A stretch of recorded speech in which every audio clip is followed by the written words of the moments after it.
दोस्तों आपके अपने चैनल नर्सिंग नॉलेज में स्वागत है। तो आज हम लोग देखेंगे 5 कम्युनिटी हेल्थ नर्सिंग 2 का जीएनएम थर्ड ईयर का क्वेश्चन आंसर। और ये प्रीवियस ईयर का पूछा हुआ है और ऑलमोस्ट ये सब ऐसे पूछते रहता है। ऐसा 3 वीडियो बनाऊंगा जिसमें आपको 20 मार्क्स कवर हो जाएगा। और ये ऐसा क्वेश्चन है कम्युनिटी हेल्थ नर्सिंग 2 का जो हर साल रिपीटेड क्वेश्चन ही है। तो आपको ज़्यादा मेहनत करने की जरूरत नहीं है, आप मेरे वीडियो से ही क्या करेंगे 20 नंबर मार्क्स गेन कर लेंगे। और मैं लॉन्ग टाइप का भी बनाऊंगा, वो भी 3 वीडियो डालूंगा। आप बस ये तीन वीडियो देख लेना, आपका पूरा अप्रोक्सीमेटली 60% जो है वो कवर हो जाएगा। और 20 to 25 मार्क्स का क्या होता है, ऑब्जेक्टिव्स आता है क्वेश्चन, तो वो कवर हो ही जाएगा। तो यहाँ से आप नंबर अच्छा गेन कर सकते हैं मेरे वीडियो से। तो चलिए वीडियो को स्टार्ट करते हैं। क्वेश्चन क्या बोल रहा है, यहाँ पे 4 क्वेश्चन हम लोग लिए हैं शॉर्ट्स टाइप में है, यहाँ पे दिया है। तो देखते हैं पहला क्वेश्चन क्या बोल रहा है, राष्ट्रीय ग्रामीण स्वास्थ्य मिशन क्या होता है। एनआरएचएम जो होता है, नेशनल रूरल हेल्थ मिशन जो होता है, वो क्या होता है, यहाँ पूछा है 5 मार्क्स का। और ग्रामीण स्वास्थ्य योजना क्या है, और जीरियाट्रिक नर्सिंग क्या है, ये पूछा है। और क्या पूछा है, परिवार कल्याण कार्यक्रम में समुदाय स्वास्थ्य नर्स की भूमिका क्या है, role of community health nurse in family welfare. तो चलिए वीडियो को स्टार्ट करते हैं और देखते हैं पहला क्वेश्चन क्या बोल रहा है। यहाँ पे इसका आंसर क्या होगा देखते हैं। तो नेशनल रूरल हेल्थ प्रोग्राम जो एनआरएचएम है, उसका क्या है, राष्ट्रीय स्वास्थ्य मिशन कार्यक्रम को भारत सरकार द्वारा अप्रैल 2005 में लागू किया गया था। ठीक है, कब शुरू किया गया था ये, भारत सरकार द्वारा 2005 में और अप्रैल में। इसको स्थापित करने का उद्देश्य भारत की ग्रामीण क्षेत्र जनसंख्या को बेहतर करना व उचित स्वास्थ्य सुविधा उपलब्ध कराना था। ठीक है, इसमें क्या था, इसका जो उद्देश्य जो था वो क्या था, ग्रामीण क्षेत्र में जनसंख्या को बेहतर व उचित स्वास्थ्य जो सुविधाएं हैं उनको उपलब्ध करवाना था। ठीक है, एनआरएचएम जो था वो एनआरएचएम को पूर्ण रूप से भारत में लागू किया गया था, लेकिन इसके अंतर्गत अधिक ध्यान कब गया था, ईएजी जब आया था, इम्पावर्ड एक्शन ग्रुप जब आया था, राज्य व उत्तरी पूर्व राज्य जम्मू कश्मीर और हिमाचल प्रदेश में अधिक दिया गया। इसका जब स्टार्ट हुआ था 2005 में, तो क्या किया गया था, जो 2 राज्य है कश्मीर और हिमाचल प्रदेश, यहाँ पे ज़्यादा अधिक दिया गया था। क्यों, क्योंकि वहाँ पे मेडिकल फैसिलिटीज़ जो होता है वो बहुत कम पहुँचती, क्योंकि वो दोनों पहाड़ी क्षेत्र है, इसलिए इसे शुरुआत में 18 राज्यों में लागू किया गया था। ठीक है, इसको शुरुआत में क्या हुआ, 18 राज्यों में ही जो थोड़े जिनकी हेल्थ फैसिलिटीज़ कम है उनमें लागू किया गया था। ठीक है, जहाँ सार्वजनिक स्वास्थ्य संकेत कमज़ोर थे। ठीक है, जहाँ उनके क्या थे, जो भी स्वास्थ्य संगठन जो थी वो क्या थी, कमज़ोर थी, वहाँ की स्वास्थ्य व्यवस्था कमज़ोर थी, इसलिए। नेक्स्ट, 1 मई 2013 को राष्ट्रीय स्वास्थ्य कार्यक्रम के अंतर्गत राष्ट्रीय शहरी स्वास्थ्य कार्यक्रम व राष्ट्रीय ग्रामीण स्वास्थ्य कार्यक्रम को सब मिशन बनाया गया। ये क्या हुआ, ये दोनों को फिर एक में मिला लिया गया। ठीक है, उसके बाद इस कार्यक्रम को मार्च 2008 से बढ़ाकर 2020 तक कर दिया गया। ये जो कार्यक्रम तो थे उनको 2018 तक करने वाले थे, तो उसको 2020 तक बढ़ा दिया गया। नेक्स्ट, राष्ट्रीय ग्रामीण स्वास्थ्य कार्यक्रम के उद्देश्य, ऑब्जेक्टिव्स क्या क्या इसके हैं, यहाँ पे अपन लोग ऑब्जेक्टिव्स कवर करेंगे, देखेंगे। तो ऑब्जेक्टिव्स क्या क्या है, शिशु मृत्यु दर व मातृ मृत्यु दर को कम करना, जो मेटरनल मोर्टेलिटी और न्यूबॉर्न मोर्टेलिटी रेट है उसको क्या करना है, कम करना है। नेक्स्ट जो है संक्रामक व गैर संक्रामक रोगों की रोकथाम, जो भी कम्युनिकेबल और नॉन कम्युनिकेबल डिजीज है उसकी क्या करना है, रोकथाम करना है, प्रिवेंशन करना है। उसके बाद क्या है, प्राथमिक स्वास्थ्य देखभाल को अधिक बेहतर व प्रभावी बनाना, जो प्राथमिक हेल्थ है, जो जैसे प्राइमरी जो नीड होता है, बेसिक नीड होता है, उसको क्या करना चाहिए, उसको ज़्यादा अधिक बेहतर बनाने के लिए क्या करना है, यहाँ पे उसका एम है, ऑब्जेक्टिव्स है। ठीक है, चौथा बोल रहा है प्रजनन, मातृत्व, नवजात शिशु व किशोर स्वास्थ्य को बेहतर बनाना है। क्या है, ये जो प्रजनन होते हैं, जो रिप्रोडक्टिव होते हैं, मातृत्व होते हैं, जो मदर होती है, प्रेग्नेंट मदर होती है उनकी, और जो नवजात शिशु होते हैं उनकी, व किशोरावस्था, ये किशोरावस्था तक भी कवर करता है, मतलब 15 ईयर्स तक के जो बच्चे होते हैं उनको तक से भी कवर करता है। तो इनकी जो स्वास्थ्य होती है इसको कवर करना है, इसकी एम है। नेक्स्ट जो है 5 नंबर क्या बोल रहा है, पोषण स्वास्थ्य को उपयुक्त बनाना, जो भी पोषण न्यूट्रिशन है लेवल को उसको क्या बढ़ाना है आगे, और उनके बारे में उनको बताना है। राष्ट्रीय स्वास्थ्य नीति को पूर्ण रूप से लागू करना, जो भी राष्ट्रीय स्वास्थ्य नीति है उनको लागू करवाना। ठीक है, नेक्स्ट क्या बोल रहा है, राष्ट्रीय ग्रामीण स्वास्थ्य कार्यक्रम कार्यनीति, जो स्ट्रेटजी है इसकी क्या है रूरल हेल्थ मिशन का, यहाँ पे देखते हैं। पहला जो है एक्रीडेटेड सोशल हेल्थ एक्टिविस्ट, जो आशा होती है इनका है ये स्ट्रेटजी, उनके अंदर में ये कौन कौन सा आता है यहाँ अपन देखेंगे। तो आशा की क्या होता है, आशा को नियुक्त द्वारा समाज के अंतिम वर्ग तक स्वास्थ्य पहुँच बनाना है, ठीक है। इसको नियुक्ति द्वारा क्या करना है, मेन बेसिक जो है वो क्या है, जो जैसे आशा जो होती है जितने वार्ड होते हैं गांव में, जितने भी गांव में वार्ड होते हैं उतने एक वार्ड में एक आशा होती है, और एक आशा के लिए कितनी 1000 जनसंख्या पॉपुलेशन की जरूरत होती है। तो ये जो होता है वो उसी गांव की आशा होती है। तो क्या होता है, वहां पे सुविधा अच्छे से पहुंचाया जा सके, इसलिए उनकी नियुक्ति की गई। नेक्स्ट, रोगी कल्याण समिति। रोगी कल्याण समिति जो है वो क्या बोल रहा है, अस्पतालों में रोगी कल्याण समितियों की स्थापना की गई ताकि क्षेत्र अनुसार रोगी के कल्याण के लिए उचित कदम उठाया जा सके। जैसे ये क्या है, रोगी कल्याण समिति का क्या है, जो क्षेत्र में जिस क्षेत्र में है उस क्षेत्र में स्थापित किया गया, ताकि जो भी है जैसे जो मलेरिया फैल रहा है तो मलेरिया के बारे में कैसे जागरूक करवाना है, उसके ट्रीटमेंट क्या हो, प्रिवेंशन क्या होगा, ये सब के बारे में जो ये समिति है वो बताएगी। नेक्स्ट 3 नंबर बोल रहा है जननी सुरक्षा योजना। जननी सुरक्षा योजना क्या है, JSY। ये फुल फॉर्म्स भी कभी कभी पूछ लेता है, तो आपको फुल फॉर्म्स भी याद रखने हैं। तो चलिए देखते हैं ये जननी सुरक्षा योजना क्या बोल रहा है। इस योजना के अंतर्गत गर्भवती महिला को संस्थागत प्रसव के लिए प्रोत्साहित किया जाता है। इस योजना के क्या किया जाता है, जो संस्थागत मतलब हॉस्पिटल में जो डिलीवरी कराने को प्रोत्साहित किया जाता है, वह इसके लिए नगद राशि भी दी जाती है। इसके लिए जो भी मदर जो है प्रेग्नेंट वुमेन है जो डिलीवरी हॉस्पिटल में करवाएगी गवर्नमेंट हॉस्पिटल में, तो क्या किया जाएगा, उसको राशि भी दिया जाएगा नगद, ये यहाँ पे बोल रहा है। दूसरा जो है national ambulance services. National ambulance services क्या है, इस सेवा द्वारा जरूरत पड़ने पे 30 मिनट में एम्बुलेंस सेवा मुफ्त उपलब्ध कराई जाती है। ऐसे क्या है, जैसे कोई भी इमरजेंसी केस में क्या होता है, एम्बुलेंस रेफर करना होता है, या फिर कहीं कुछ भी हो गया अचानक से, तो क्या हुआ तुरंत से उसको रेफर करने के लिए या फिर हॉस्पिटल ले जाने के लिए इसका इस्तेमाल किया जाता है।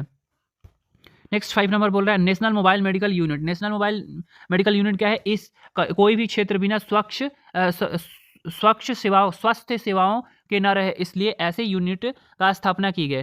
जो ये क्या बोल रहा है कि कोई भी ऐसा क्षेत्र नहीं हो जिससे क्या हो स्वास्थ्य सेवाएं से वंचित रह जाए। तो इसके लिए क्या क्या है, मोबाइल मतलब जो गाड़ी पे जाते हैं और गांव-गांव में शिविर लगा के और क्या करते हैं, उनकी ट्रीटमेंट और जांचें करते हैं, वो यहाँ पे मोबाइल मेडिकल हेल्थ यूनिट बोलते हैं।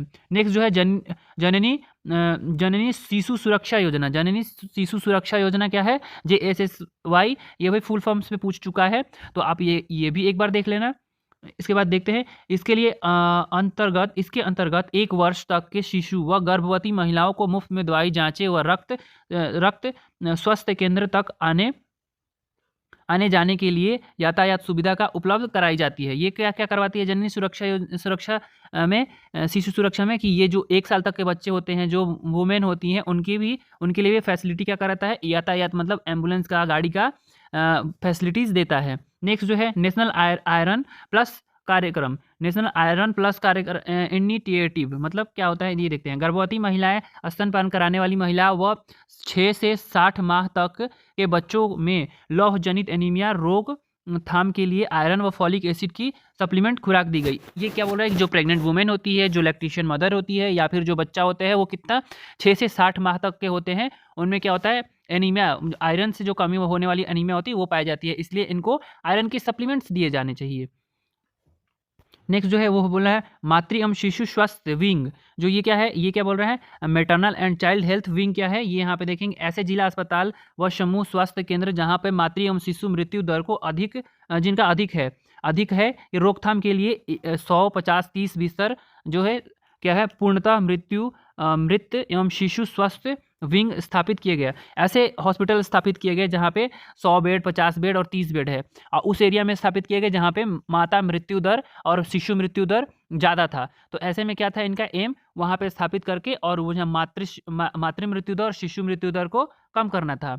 नेक्स्ट बोल रहा है कि आदिवासी क्षय रोग उन्मूलन, ट्राइबल ट्यूबरक्लोसिस रिडक्शन प्रोग्राम, ये कब शुरू किया गया, 20 जनवरी 2007 को शुरू किया गया था। इस कार्यक्रम के शुरुआत की गई ताकि आदिवासी क्षेत्र में टीबी रोग उन्मूलन किया जा सके। इसमें क्या किया जाएगा, ट्यूबरक्लोसिस जो है वो स्पेशली जो ट्राइबल एरिया है, जो आदिवासी क्षेत्र है, उनके लिए ये शुरू किया गया था।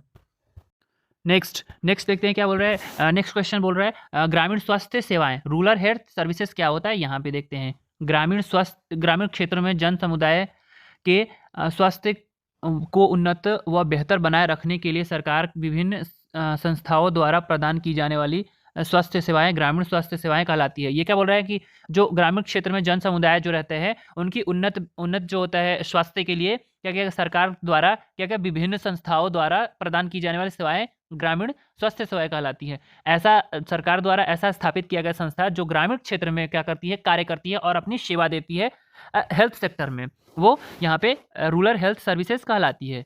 नेक्स्ट देखते हैं आगे क्या बोला है। ये सेवाएं राष्ट्रीय ग्रामीण स्वास्थ्य mission, national rural health mission के NRHM के तहत आता है। ठीक है, NRHM के अंतर्गत दी जाती है। ये कौन किसके, NRHM के अंतर्गत दी जाती है। ठीक है, राष्ट्रीय अंतर्गत स्वास्थ्य सेवाओं को क्रियान्वयन निम्न 4 स्तरों पर किया गया। कौन कौन से 4 स्तर पर किया गया है यहाँ पे अपन लोग देखेंगे। ठीक है, विलेज लेवल या फिर जिसको बोलते हैं विलेज लेवल पे कौन सा होता है, यहाँ पे देखते हैं। विलेज लेवल पे ग्राम स्तर पे स्वास्थ्य सेवाओं को क्रियान्वयन करने के लिए ग्राम स्वास्थ्य मार्गदर्शक प्रशिक्षणदायी आंगनवाड़ी कार्यकर्ता तथा आशा द्वारा किया जाता है। ये विलेज लेवल पे कौन से किया जाता है, आंगनवाड़ी जो कार्यकर्ता होती है उनके द्वारा, आशा जो होती है वो, और प्रशिक्षित दाई, ये सब जो तीनों होते हैं वो उसी गांव के होते हैं। तो ये विलेज लेवल पे इसलिए हो जाता है। नेक्स्ट देखते हैं उपकेंद्र पे क्या क्या होता है। उपकेंद्र पे 3 से 5,000 जनसंख्या को कवर करता है। ठीक है, उपकेंद्र जो है कितने जनसंख्या को कवर करता है, 3,000 से 5,000 जनसंख्या को कवर करता है। ठीक है, यहाँ स्वास्थ्य सेवाएं प्रदान करने के लिए एक महिला स्वास्थ्य कार्यकर्ता तथा एक पुरुष कार्यकर्ता कार्यरत रहते हैं। यहाँ पे क्या होती है, इस सब सेंटर पे 2 लोग नियुक्त रहते हैं। उनकी जो संख्या होती है कर्मचारियों की वो 2 होती है सब सेंटर पे, एक महिला स्वास्थ्य कार्यकर्ता और एक पुरुष स्वास्थ्य कार्यकर्ता। नेक्स्ट जो है वो तीसरा बोल रहा है PHC, प्राइमरी हेल्थ सेंटर, प्राथमिक स्वास्थ्य केंद्र। यहाँ पे क्या हो रहा है, यह प्राथमिक स्वास्थ्य केंद्र लगभग 20 से 30,000 जनसंख्या को कवर करता है। ठीक है, और यहाँ स्वास्थ्य सेवाओं को क्रियान्वयन हेतु मेडिकल ऑफिसर, स्टाफ नर्स, महिला स्वास्थ्य कार्यकर्ता, महिला स्वास्थ्य सहायक, पुरुष स्वास्थ्य सहायक, फार्मासिस्ट, लैब टेक्नीशियन आदि कार्यरत रहते हैं। यहाँ पे टोटल जो स्टाफ होते हैं वो 15 होते हैं, मैं आपको बता दूं। और ये जो 20,000 और 30,000, 20,000 और 30,000 जो है वो किसके लिए कैसे कवर करता है ये बताएंगे। ये 20,000 जो है वो पहाड़ी क्षेत्र और जो आदिवासी क्षेत्र हैं उनको कवर करता है, और 30,000 जो है वो मैदानी क्षेत्र को कवर करता है। तो ये यहाँ पे क्लियर हो गया। नेक्स्ट देखते हैं। नेक्स्ट बोल रहा है सामुदायिक स्वास्थ्य केंद्र, कम्युनिटी हेल्थ सेंटर जो होता है वो क्या बोल रहा है, वो कितने को कवर करता है। ठीक है, एक समुदाय स्वास्थ्य केंद्र 80,000 से 1,20,000 की जनसंख्या को कवर करता है। ठीक है, ये कितने कवर करता है, 80,000 जो होता है वो पहाड़ी क्षेत्र और आदिवासी क्षेत्र में करता है, और मैदानी क्षेत्र जो होते हैं उनमें कितना होता है, 1,20,000 करते हैं। ठीक है, सामुदायिक स्वास्थ्य केंद्र को प्रथम रेफरल यूनिट कहा जाता है। प्रथम रेफरल यूनिट इसलिए कहा जाता है क्योंकि यहाँ पे इमरजेंसी कंडीशन को भी संभालने की सिचुएशन रहता है, और यहाँ पे 4 डॉक्टर्स होते हैं जो नियुक्त होते हैं। वो कौन कौन से होते हैं, एक मेडिकल जनरल मेडिसिन होते हैं, ठीक है, एक सर्जन होते हैं, एक गायनोकोलॉजिस्ट होते हैं और एक पीडियाट्रिशियन होते हैं। ये 4 जो होते हैं वो डॉक्टर नियुक्त रहते हैं। ठीक है, हाँ, यहाँ बेहतर स्वास्थ्य सेवाओं के क्रियान्वयन के लिए विशेष चिकित्सक, नर्स ग्रेड द्वितीय, लैब टेक्नीशियन, रेडियोग्राफर, फार्मासिस्ट आदि कार्यरत रहते हैं। इनके अलावा ग्रामीण स्वास्थ्य देखभाल के अंतर्गत सरकार द्वारा चलाए जाने वाली राष्ट्रीय स्वास्थ्य कार्यक्रम क्रियान्वयन भी किया जाता है। कार्यक्रम विभिन्न संक्रमण तथा गैर संक्रमण बीमारियों के नियंत्रण से संबंधित है। ये क्या बोल रहा है, यहाँ पे जो भी होते हैं, यहाँ पे नर्स सबका दे दिया है, और टोटल जो पैटर्न जो स्टाफ होते हैं यहाँ पे वो 25 होते हैं। ये दूसरा भी क्वेश्चन कवर हो गया। नेक्स्ट जो है वो तीसरा क्वेश्चन क्या बोल रहा है, देखते हैं। यहाँ पे तीसरा क्वेश्चन है जीरियाटिक नर्सिंग में देखभाल। जो भी नर्स होती है उनको जीरियाटिक नर्सिंग में कैसे देखभाल करेंगे, जीरियाटिक जो केयर है वो कैसे देंगी, तो यहाँ पे ये वीडियो कवर करेंगे। तो चलिए वीडियो को शुरू करते हैं। तीसरा क्वेश्चन नंबर बोला है वृद्धावस्था में व्यक्ति की देखभाल विशेष हो जाती है। ठीक है, ये वृद्धावस्था में विशेष हो जाती है क्योंकि जो उनकी हर चीज़ है, इम्यूनिटी भी वीक हो जाती है और डाइजेशन भी वीक हो जाती है। वो अपन लोग यहाँ पे देखेंगे कैसे कैसे क्या क्या केयर करना है। ठीक है, इस अवस्था में वृद्ध व्यक्ति के कार्य एवं स्वास्थ्य की देखभाल करने हेतु करने की क्षमता कम हो जाती है। इसमें क्या होती है, कार्य और स्वास्थ्य देखभाल करने की क्षमता जो होती है वो कम हो जाती है। अतः इसमें एक की भूमिका, परिचारिका की भूमिका महत्वपूर्ण होती है। इसमें जो एक नर्स की भूमिका महत्वपूर्ण होती है, ठीक है। वृद्ध में रोगी की देखभाल निम्न प्रकार किए जाते हैं। किस प्रकार से किए जाते हैं, कौन कौन से देखरेख करेंगे, कैसे कैसे करेंगे, यहाँ पे अपन लोग नोट करेंगे, ठीक है। ये देखते हैं पहला क्वेश्चन क्या बोला, पर्याप्त पोषण देंगे, ठीक है। पर्याप्त पोषण प्रदान करेंगे, कैसे करेंगे, ठीक है। वृद्धावस्था में पाचक क्षमता कम हो जाती है, अतः व्यक्ति को पर्याप्त पोषण प्रदान करना चाहिए। जो भी होता है, जो भी बुजुर्ग हो जाते हैं, जो बूढ़े हो जाते हैं, उनको क्या होता है, उनकी जो डाइजेशन स्लो हो जाती है, पाचन शक्ति स्लो हो जाती है, तो उसके हिसाब से उनको क्या है, भोजन प्रदान की जानी चाहिए, ठीक है। रोगी को उच्च कैलोरी युक्त भोजन दिया जाना चाहिए, ठीक है। रोगी जो होते हैं, जो भी हमारे पेशेंट होंगे, उनको क्या करना चाहिए, उच्च कैलोरी युक्त भोजन देना चाहिए, ठीक है। रोगी के लिए मेन्यू प्लान करना चाहिए, करने से पूर्व उसकी भोजन चबाने, निगलने तथा पचने की क्षमता पता कर लेना चाहिए। जैसे कोई भी पेशेंट हॉस्पिटल में आया है तो पहले उसको पता करना है कि वो खाने लायक है, जैसे मुंह में उनका दांत जो है वो नेचुरली है या फिर दांत लगा हुआ है, दांत है ही नहीं, कैसा है, ठीक है। नेक्स्ट जो है उसके बाद चाहिए था तथा उनकी आवश्यकता अनुसार भोजन तैयार करना चाहिए। उसके पहले जांच पूछ लेना चाहिए उनको चबाने की क्षमता है कि नहीं, वो कैसे चबा सकते हैं, नहीं चबा सकते हैं, या फिर लिक्विड डाइट देना है, तो ये पूछ लेना है और फिर उनके अनुसार से ही उनको देना है, ठीक है। नेक्स्ट जो है, रोगी के लिए भोजन निर्माण करने से उसकी पसंद व नापसंद का ध्यान रखना चाहिए। जो भी होंगे बुजुर्ग व्यक्ति होंगे, जो पेशेंट होंगे, उनकी पसंद और नापसंद की ध्यान रखना होगा, ठीक है। रोगी के परोसे जाने वाली आहार पोषण युक्त, ताज़ा व सुपाच्य होनी चाहिए। ये कौन सी होनी चाहिए, ताज़ा, एक तो फ्रेश होनी चाहिए, पोषण भी, उसमें न्यूट्रिशन भी होना चाहिए, ठीक है। और क्या होता है, ताज़ा पचा हुआ भी चाहिए, पचने युक्त भी चाहिए, क्योंकि उनका डाइजेशन वीक हो जाता है। नेक्स्ट जो है, रोगी को खाने से पूर्व व्यक्तिगत स्वच्छता, जैसे हाथ धोना, कुल्ला करवाना आदि ध्यान रखना चाहिए। ये सब क्या है, पर्सनल हाइजीन रखना चाहिए, ठीक है। नेक्स्ट, रोगी को छोटे छोटे टुकड़े करके खाने के लिए प्रेरित करना चाहिए। रोगी को क्या है, छोटे छोटे जो निवाला होता है वैसे करके खाना चाहिए, ठीक है। रोगी को थोड़े थोड़े बार भोजन करने के प्रेरित करना चाहिए। क्या है, रोगी को थोड़े थोड़े देर पे भोजन करने को बोलना चाहिए, ठीक है। रोगी को पर्याप्त मात्रा में तरल पदार्थ लेने के लिए प्रेरित करना चाहिए। रोगी को क्या, लिक्विड डाइट लेने को बोलना चाहिए। रोगी को पर्याप्त भोजन प्राप्त करने के लिए रेशेदार अंश होना चाहिए, जो फाइबरस फूड होते हैं, ताकि कॉन्स्टिपेशन से बच जाए, ठीक है।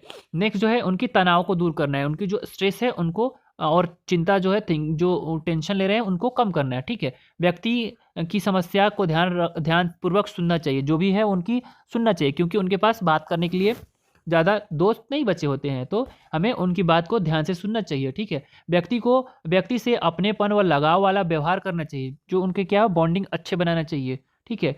उसके बाद व्यक्ति को आर्थिक समस्याओं का समाधान मार्ग बताना चाहिए। जो भी जैसे बुजुर्ग हैं, क्या है, उनके पास इनकम का सोर्स नहीं रहता है, तो उस हिसाब से उनको बताना चाहिए कि आप ऐसे भी कर सकते हैं, ठीक है। रोगी को मनोवैज्ञानिक सहारा प्रदान करना चाहिए। क्या है, साइकोलॉजिकल सपोर्ट करना चाहिए, ठीक है। क्योंकि उस अवस्था में क्या होता है, हो सकता है उनके स्पाउस जो होते हैं, जो लाइफ पार्टनर होते हैं, वो ऑलमोस्ट के नहीं रहते हैं, तो अकेले रहते हैं, तो क्या होता है, उनको बहुत मेंटली और इमोशनली बहुत वीक हो जाते हैं, ठीक है। रोगी को पसंद के अनुसार से मनोरंजन चिकित्सा उपलब्ध कराई जानी चाहिए। जो भी रोगी हैं, जो पेशेंट हैं, उनके पसंद के हिसाब से ही चिकित्सा उपलब्ध कराई जानी चाहिए, ठीक है। क्या यहाँ बोल रहा है, यहाँ पे बोल रहा है चिकित्सा उपलब्ध कराने का, जैसे उनको गोली खाना पसंद है तो गोली देना चाहिए, इंजेक्शन से डर लगता हो या फिर उनको इंजेक्शन से इजीली इंजेक्शन ले लेते हैं, आईएम की जगह आईवी, तो उस हिसाब से यहाँ पे मेडिकली फैसिलिटी उपलब्ध करवानी चाहिए, ठीक है।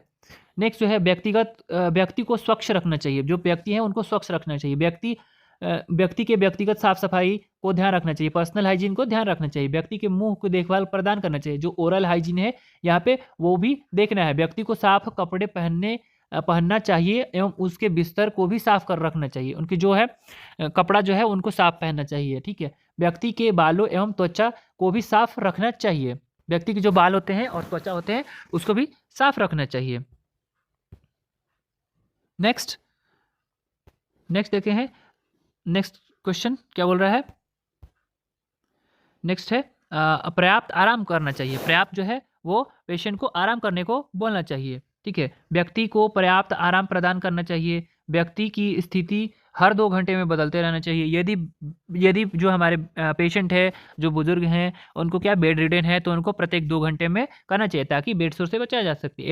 यदि दाव व्रण बेड सोर है तो वाटर मैटर या एयर मैटर का पर व्यक्ति के लिटाना चाहिए। ठीक है, यदि बेड सोर उनको हो गया है तो वाटर मैटर या फिर कौन सा एयर बैग पे सुलाना चाहिए।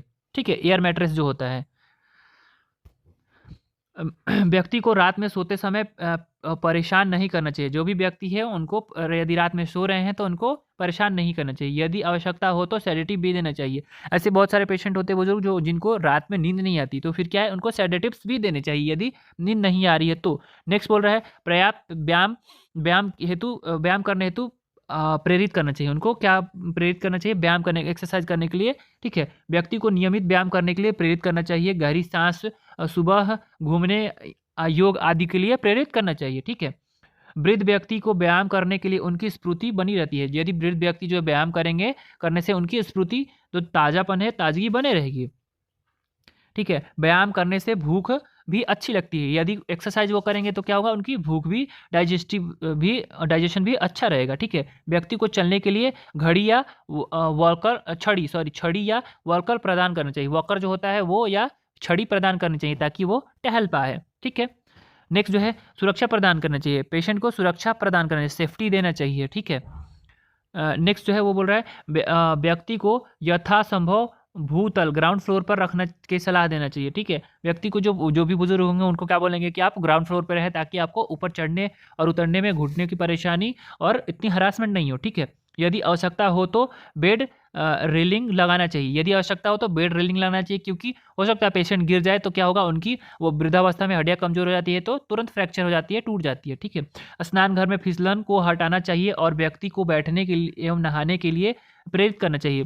जो बुजुर्ग होंगे उसमें क्या होगा, फिसलन वाली चीज़ें को हटाना है और जो पेशेंट होंगे उनको बोलना है कि बैठ के नहाना है, क्योंकि खड़ा होने पे फिसल सकते हैं। व्यक्ति को भारी कार्य करने हेतु रोकना चाहिए।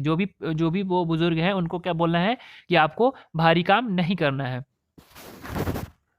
तो ये शॉर्ट का चौथा और आज के वीडियो का ये आखिरी वीडियो क्वेश्चन है। तो चलिए देखते हैं क्या है, फैमिली वेलफेयर प्रोग्राम क्या होता है। फैमिली वेलफेयर प्रोग्राम में यहाँ क्या होता है ये पूछ रहा है। तो चलिए वीडियो को स्टार्ट करते हैं, देखते हैं क्या बोल रहा है।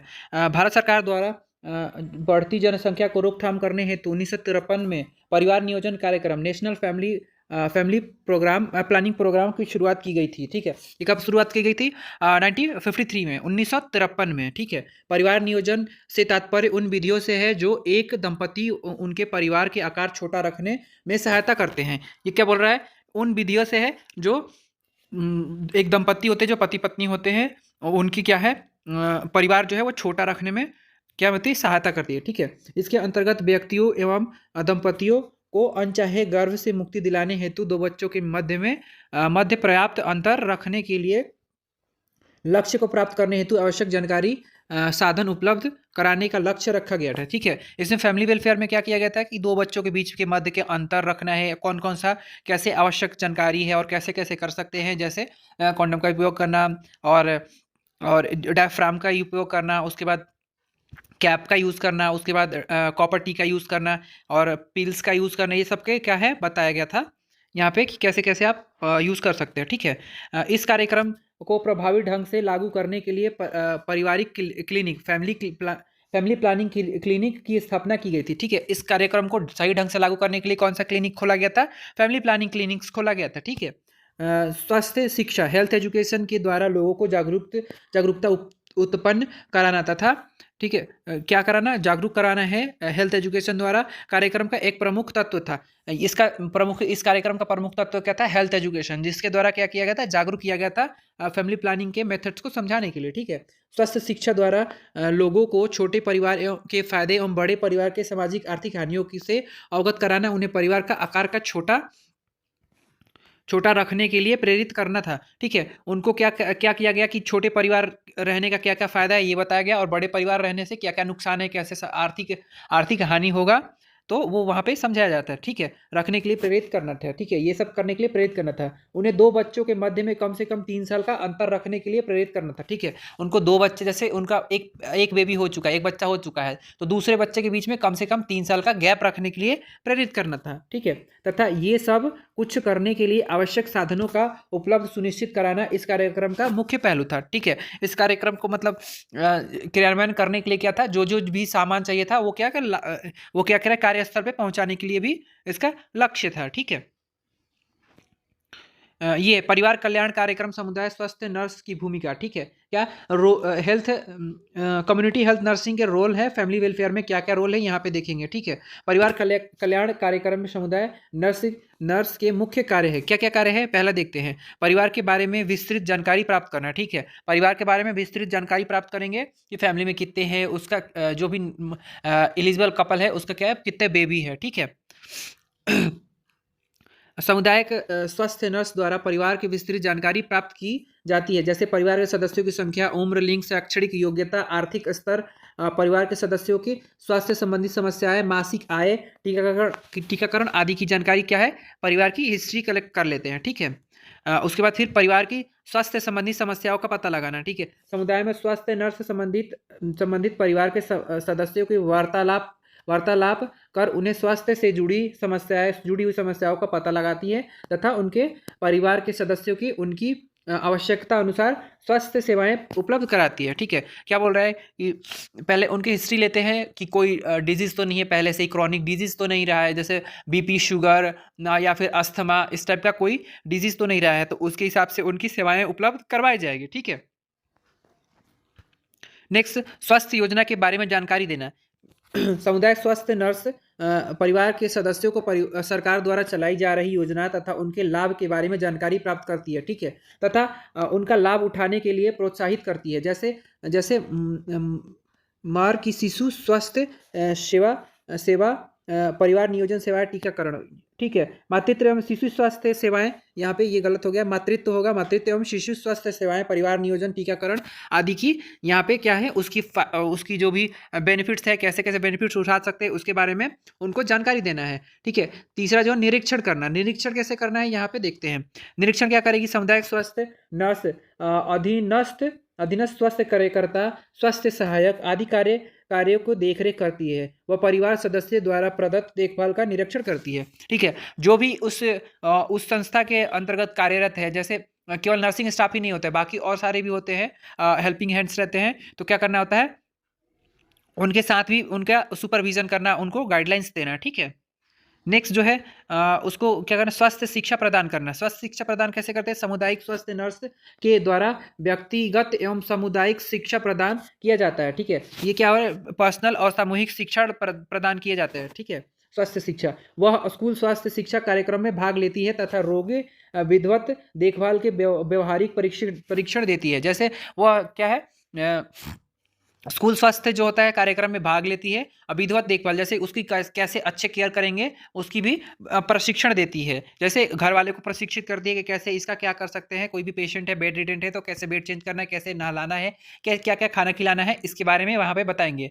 ठीक है, रिकॉर्ड्स एंड रिपोर्ट। ठीक है, सामुदायिक स्वास्थ्य नर्स अनुसंधान हेतु सर्वेक्षण जननांकी आंकड़ों एकत्रित करती है। ठीक है, क्लिनिक सेवा, टीकाकरण, परिवार नियोजन आदि सेवाएं कार्य रिपोर्ट अपने उच्च अधिकारियों एवं स्वास्थ्य एजेंसी को भेजती है। किसको भेजती है, ये जो होता है जनगणना होता है, या फिर कितना कौन सा डिजीज कैसे फैल रहा है, जैसे अपन लोग आंकड़ा पढ़ते हैं, तो ये आंकड़ा कौन देता है, जो भी वहाँ पे कार्यरत नर्स होती है वही आंकड़ा भेजती है। तो ये भी क्या है, रिकॉर्डिंग और रिपोर्टिंग यहाँ पे भी वो काम करती है। ठीक है, नेक्स्ट जो है विभिन्न प्रकार की शिविरों का आयोजन। विभिन्न प्रकार के शिविर जो होते हैं परिवार कल्याण सेवाओं के अंतर्गत विभिन्न प्रकार की सेवाएं, शिविर, हेल्थ कैंप का आयोजन किया जाता है, जिनका नियोजन प्लानिंग एवं उनके अंतर्गत प्रदान की जाने वाली स्वास्थ्य सेवाओं के क्रियान्वयन की मुख्य जिम्मेदारी समुदाय नर्स की होती है। इसमें क्या होता है, कैंप जो भी लगता है उसमें जो मेन लीड रोल करती है, कैसे क्या करना है, कौन से एजुकेट करना है, कौन से लोकल पे क्या हो रहा है, जैसे कोई सा मलेरिया फलेरिया फैला है उस लोकल एरिया में, तो कैंप लगा के फिर डायग्नोस करना है और फिर उसके हिसाब से उनको ट्रीटमेंट देना है। ठीक है, मूल्यांकन, इवेल्युएशन करेंगी, कोई भी काम कर रहे हैं तो उसका मूल्यांकन इवेल्युएशन करना जरूरी होता है, तो यहाँ पे इवेल्युएट भी करेगी। समुदाय स्वास्थ्य नर्स परिवार कल्याण कार्यक्रम के अंतर्गत प्रदान की जाने वाली सेवाओं का मूल्यांकन करती है तथा उनके स्वास्थ्य सेवाओं क्रियान्वयन के पश्चात परिवार सदस्य के स्वास्थ्य स्तर, आय परिवर्तन का भी नोट करती है। ये क्या कर रही है, जो नर्स है वो क्या कर रही है, स्वास्थ्य जो उनको कार्यक्रम के बारे में बताई, जो एजुकेट की, उनने कोई भी जैसे फैसिलिटी उठाया तो उसके बारे में कोई भी डिजीज से उनने, तो क्या करना है उसके बाद फिर उनको फीडबैक लेना है कि हाँ क्या आप ठीक है कि नहीं है, कैसे क्या है, वो जाके फील्ड में विजिट करके फिर पता कराएंगे कि वो इफेक्टिव हो रहा है नहीं हो रहा है। ठीक है, मूल्यांकन के दौरान वह परिवार कल्याण सेवाओं के नियोजन एवं क्रियान्वयन में रही खामियों के उनके ऊपर उपकरणों का पता करने का प्रयास करती है। ठीक है, उसमें क्या कमियां रह गई है, कैसे दूर किया जा सकता है उसको फीडबैक लेने से, क्रियान्वयन करने से क्या होती है, हेल्प मिलेगा, जिसको और भी बेहतर सुविधाएं प्रदान की जा सकती है। तो थैंक यू फ्रेंड्स, ये वीडियो अपन लोग 4 शॉर्ट्स टाइप के बनाए थे, तो यहाँ तक वीडियो देखने के लिए धन्यवाद। यदि आप जीएनएम थर्ड ईयर के हैं तो गायनोकोलॉजी और कम्युनिटी हेल्थ नर्सिंग का वीडियो मैं सीरीज बना रहा हूँ। तो यहाँ पे प्रीवियस ईयर का मोस्ट इंपॉर्टेंट क्वेश्चन जो है वो छाट के मैं बनाया हूँ। तो ये ऑलमोस्ट हर साल पूछा हुआ है। 3-3 का वीडियो बनाऊंगा, 3 लॉन्ग और 3 शॉर्ट का, तो जो आपको 50 से 60 नंबर का कवर कर लेगा।